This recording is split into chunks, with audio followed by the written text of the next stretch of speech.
Hello बच्चों, let us read this question. This question says sulphurous acid can be used as.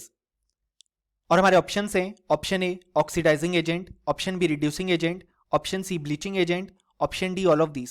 सो इस question में हमसे कहा गया है कि जो सल्फ्यूरस एसिड है वो किस तरीके से यूज किया जाता है. सो इस क्वेश्चन को सॉल्व करने के लिए हमारे पास जो की कॉन्सेप्ट रिक्वायर्ड है वो है प्रॉपर्टीज ऑफ सल्फ्यूरस एसिड. अब यहाँ पे हमारे पास जो सल्फ्यूरस एसिड होता है उसका फॉर्मूला होता है हमारे पास H2SO3. यहाँ पे अगर हम H2SO3 के केस में सल्फर का ऑक्सीडेशन नंबर कैलकुलेट करना चाहते हैं तो उसे लेटर से हम Y अज्यूम करते हैं. सो हम लिख सकते हैं +1 × 2 for hydrogen plus Y -2 × 3 for oxygen is equal to 0. यानी कि 2 + Y -6 इज इक्वल टू 0, यानी कि Y की वैल्यू आ गई +4. सो यहाँ पे सल्फर का ऑक्सीडेशन स्टेट आया +4 क्योंकि यहाँ पे हाइड्रोजन का ऑक्सीडेशन स्टेट था +1 और ऑक्सीजन का -2. सो हम जानते हैं सल्फर का जो मैक्सिमम ऑक्सीडेशन स्टेट है वो यहाँ पे होता है +6.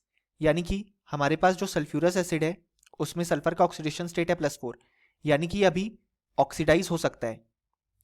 यानी कि H2SO3 as a reducing agent act कर सकता है क्योंकि रिड्यूसिंग एजेंट खुद ऑक्सीडाइज होता है और सामने वाली स्पीशीज को रिड्यूस करता है.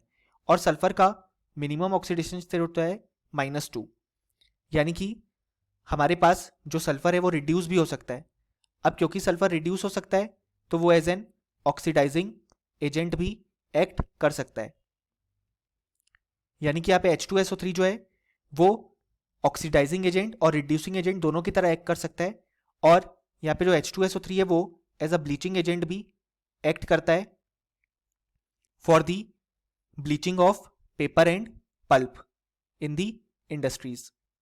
सो यहाँ पे जो H2SO3 है वो ऑक्सीडाइजिंग, रिड्यूसिंग और ब्लीचिंग तीनों एजेंट की तरह एक्ट कर सकता है. सो जो करेक्ट आंसर होगा वो होगा option D all of this.